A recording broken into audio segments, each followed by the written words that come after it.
Indian TV news, देश का तेजी से बढ़ता न्यूज नेटवर्क। नमस्कार, आप देख रहे हैं इंडियन टीवी न्यूज। आइए आपको ले चलते हैं आज की बड़ी खबर पर। जौनपुर समाजवादी पार्टी के मल्हनी विधानसभा के जोनल प्रभारियों, सेक्टर प्रभारियों, बूथ प्रभारियों की बैठक आयोजित की गई।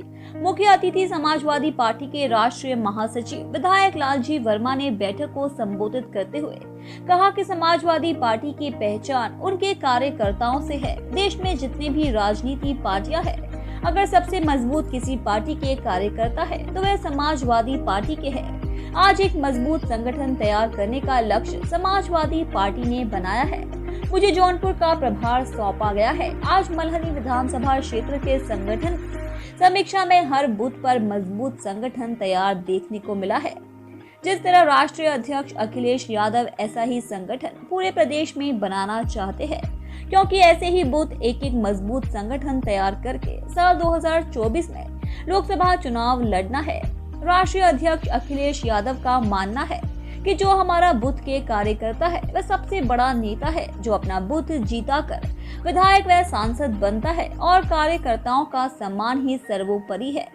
वहीं मल्हनी विधायक लकी यादव ने सभी सेक्टर प्रभारियों के साथ संगठन प्रभारी लालजी वर्मा का माला पहनाकर स्वागत किया और आए हुए सभी नेताओं का आभार व्यक्त किया। वहीं सदर विधानसभा के सभी सेक्टर बूथ प्रभारियों की बैठक हिंदी भवन में संपन्न हुई। बैठक की अध्यक्षता जिला अध्यक्ष डॉक्टर अवधनाथ पाल ने की। बैठक में मुख्य रूप विधायक लकी यादव, पूर्व विधायक लल्लन प्रसाद यादव, शैलेंद्र यादव लल्लई, लाल बहादुर यादव, राजनारायण बिंद, श्रीराम यादव, राज बहादुर यादव, अरशद खान, हिसामुद्दीन शाह, डॉक्टर जितेंद्र यादव, राजेंद्र टाइगर, श्रवण जायसवाल, राहुल त्रिपाठी, हाजी सुल्तान, अखंड यादव, अनिल दुबे, दीपचंद्र राम, पूनम मौर्य, साजिद अली, इरशाद मंसूरी, निजामुद्दीन अंसारी, सोचन राम विश्वकर्मा, केशजीत यादव, मेलालाल गौतम, संतोष उपाध्याय आदि संचालन रामधारी पाल ने किया।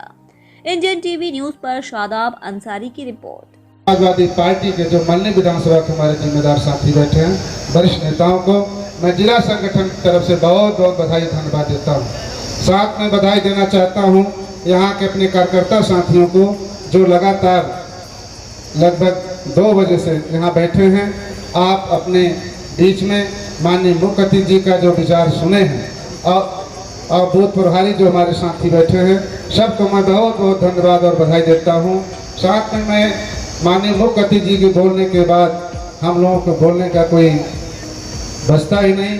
मैं उस बात को संबद्ध करते हुए अपने अतिथियों का माननीय मुख्य अतिथि जी को, चूँकि 16 तारीख से लेकर के आज 26 तारीख है, लगातार हर विधानसभा में कार्यक्रम ये जोन प्रभारी, सेक्टर प्रभारी हुआ। आज समापन है। समापन में जो मल्हनी का शानदार कार्यक्रम हुआ, मैं माननीय विधायक जी को बहुत बहुत धन्यवाद और बधाई देता हूं। जिस सिस्टम से आपने इस कार्यक्रम को कराया, जिस सिस्टम से कराया, पूरे जनपद में पहली विधानसभा है कि आपने लगातार संगठन को इस ले आकर के अपने सेक्टर प्रभारी, जोन प्रभारी और बूथ प्रभारियों को जो यहाँ मंच पर लाए, 100% आपने अटेंडेंस दिया। इसके लिए मैं आपके संगठन को बहुत बहुत बधाई देता हूं। साथ में विधायक जी को बधाई देता हूं। आप जिस तरह से मल्हनी के कार्यकर्ताओं को उत्साह बढ़ाने का काम करते हैं और जिस तरह से आपका संगठन यहाँ खड़ा हुआ, इसके लिए बहुत बहुत बधाई धन्यवाद देता हूं। माननीय साथियों, मैं अपने मुख्य अतिथि जी को भी बधाई देना चाहता हूँ। आपने जिस लगातार 16 तारीख से लेकर के आज 26 तारीख 9 विधानसभाओं में चल करके कार्यकर्ताओं को जो आपने एक अच्छी ऊर्जा देने का काम किए हैं, माननीय मुख्य अतिथि जी को अपनी तरफ से, जिला संगठन की तरफ से बहुत बहुत बधाई धन्यवाद देता हूं कि आपका आदेश, आपका निर्देश हमारे कार्यकर्ता साथी सभी पालन करेंगे। और जो ये बैठक समाप्त आज हो रही है, फिर अगली बैठक आप कराएंगे। हम अपने कार्यकर्ता साथियों को लेकर के जिला संगठन की तरफ से और अपने सभी साथियों को लेकर के एक मजबूत संगठन यहाँ पर खड़ा करने का काम करेंगे।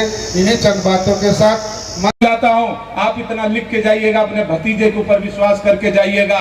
हम लोग 2022 के चुनाव में 98,000 वोट पाए थे, 98 कुछ वोट हम लोग यहाँ मल्हनी विधानसभा में पाए थे। और आपको विश्वास दिलाता हूं इस बार मल्हनी विधानसभा 1 लाख पार करके आपको 2024 में दिखा देंगे। कहीं मुझे जो भी प्रत्याशी होगा, जो भी कैंडिडेट होगा, वो मल्हनी विधानसभा की कोई जरूरत नहीं उससे चाहिए। मल्हनी विधानसभा का विधायक आपके आशीर्वाद से और हमारे पिताजी के आशीर्वाद से उतना हम खुद काबिल है। मल्हनी विधानसभा के हम लोग मिलके आपको जिता के आगे भेज देंगे। इसी शुभकामना के साथ बहुत बहुत बधाई और मुबारकबाद देना चाहता हूं। जितने भी हमारे यहाँ सम्मानित लोग यहाँ बैठे हैं सबको बहुत बहुत बधाई। आभार प्रकट करता हूं। अपने सेक्टर प्रभारी साथियों से आग्रह निवेदन करूंगा, केवल 20 मिनट 25 मिनट और कार्यक्रम चलेगा। मेरा आग्रह और निवेदन होगा, जिस तरह आप लोग अनुशासन से यहाँ बैठे हैं, अनुशासन दिखा रहे हैं आदरणीय चाचा जी लालजी वर्मा जी को, उसी तरह आप लोग जब तक उनका संबोधन न खत्म हो जाए तब तक आप अपनी कुर्सी पे बैठे रहिएगा। जैसे ये लगेगा कि मल्हनी विधानसभा के कार्यकर्ता संगठित और एक साथ मिलजुल के चलने का काम करते हैं, उसके बाद जब आदरणीय मुख्य अतिथि भाषण दे लेंगे तो मेरा आग्रह होगा कि सभी लोग बगैर खाना खाए आप लोग जाइएगा ना, जाइएगा नहीं। सबको बहुत बहुत बधाई और मुबारकबाद और आभार प्रकट करते हुए मैं अपनी बात समाप्त करता हूं।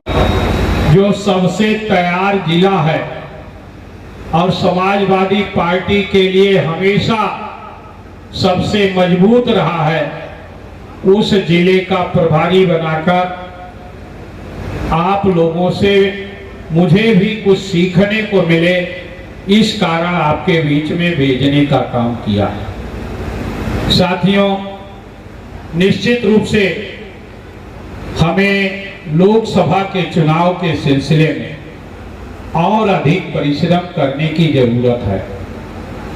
इसलिए कि लड़ाई कोई बहुत कई दलों के बीच में नहीं होगी, लगभग सीधी लड़ाई जब होती है तो जीतने के लिए ज्यादा वोट की जरूरत पड़ती है। बहुत से उम्मीदवारों को मैंने देखा है बहुत बार में कि 23%, 24%, 25%, 26% वोट पाकर भी विधानसभा में पहुंचते हुए देखा है। लेकिन इस बार के लोकसभा के चुनाव में आपको ये तैयारी करना है कि हमें 50% वोट अकेले समाजवादी पार्टी को कम से कम लेने का काम करना है। इसलिए कि अन्य सारे दल जो दिखाई पड़े वो बहुत नॉमिनल रह गए, बहुत कम रह गए। विधानसभा के चुनाव में बहुत से दल लड़े, लेकिन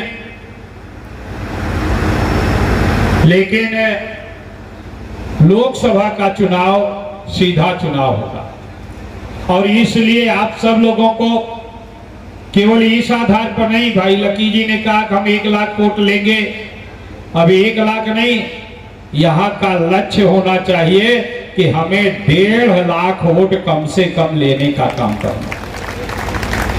और जब इस आधार पे आप तैयारी करेंगे तब आसानी से चुनाव आप जीत पाएंगे। और 1.5 लाख वोट लेने के लिए हमें सबसे ज्यादा जो काम करना है वो समाज को जोड़ने का काम करना। निश्चित रूप से यहाँ पर पिछड़े वर्ग में यादव समाज सबसे मजबूत है और संघर्ष करता है। संघर्ष के बल पर सबको जोड़ने का भी काम करता है। आप ही लोगों की सबसे बड़ी जिम्मेदारी इस बार है कि हम जिस तरह से अपने विधानसभा अध्यक्ष माननीय सोचन राम विश्वकर्मा जी को बनाया, प्रभारी पाल जी को बनाया। विश्वकर्मा और पाल का वोट हर विधानसभा में है, लेकिन संख्या में उतना अधिक नहीं है। बहुत से लोग उसको इग्नोर कर देते हैं। हम सब लोगों को इग्नोर नहीं करना है। छोटे छोटे भी वोटों को, जो कम संख्या वाले वोट हैं, उनको भी जोड़कर और समाज को तैयार करने का काम करना। एक तरफ भारतीय जनता पार्टी जो नफरत के आधार पर हिंदू मुसलमान की बात करके समाज को बांटने का काम करती है। और हमारे एक साथी अभी बोल रहे थे कि इस देश में सबसे झूठ बोलने वाली पार्टी है। मेरा ये मानना है कि देश में नहीं, भारतीय जनता पार्टी के नेता लोग दुनिया में झूठ बोलने में उनका कोई मुकाबला नहीं कर सकता। आप आदरणीय प्रधानमंत्री के भाषणों को सुनिए और फिर उसकी सत्यता की परख करने का काम करिए। संत कबीर नगर में गए थे, उन्होंने कहा था कि संत कबीर नगर की वो धरती है जहां गुरु नानक जी, गोरखनाथ जी, महंत गोरखनाथ जी और संत कबीर जी तीनों एक साथ मंत्रणा करते थे कभी कभार, जबकि तीनों के जन्म में और मृत्यु में सैकड़ों साल का से ज्यादा का अंतर था और एक साथ मंत्रणा करने पे ध्यान दिया। उसी तरह से बोलते हुए कहा कि इस देश में के 600 करोड़ मतदाताओं ने, 150 करोड़ की आबादी, 600 करोड़ मतदाता। अभी आज मैं एक YouTube पर देख रहा था कि मोदी जी ने कहा कि भाई और बहनों, आज हमारी सरकार ने जो 10 रुपए यूनिट बिजली का दाम था, किसी प्रदेश में बोल रहे थे हमने 1 रुपए 10 पैसा कर दिया। यानी झूठ बोलने में उससे ज्यादा सब भारतीय जनता पार्टी के नेताओं से ज्यादा कोई मुकाबला नहीं कर सकता। इसलिए हम सबको अभी विधानसभा में आदरणीय मुख्यमंत्री जी बोल रहे थे और उन्होंने अपने भाषण में कहा कि 46 में 56 आपने एक बिरादरी का एसडीएम बना दिया। ये सारी बातें आपको सीखने के लिए, झूठ का जो एक बड़ा, अंधविश्वास का जो एक बड़ा चलन फैलाने का काम किया जा रहा है और उनका साथ दे। इसी तरह देश दुनिया की हर खबर को जानने के लिए देखते रहिए इंडियन टीवी न्यूज। हमारे चैनल को सब्सक्राइब कीजिए और हमारी इस वीडियो को शेयर जरूर कीजिए। धन्यवाद। फिर मिलते हैं अगली खबर के साथ। इंडियन टीवी न्यूज, देश का तेजी से बढ़ता न्यूज नेटवर्क।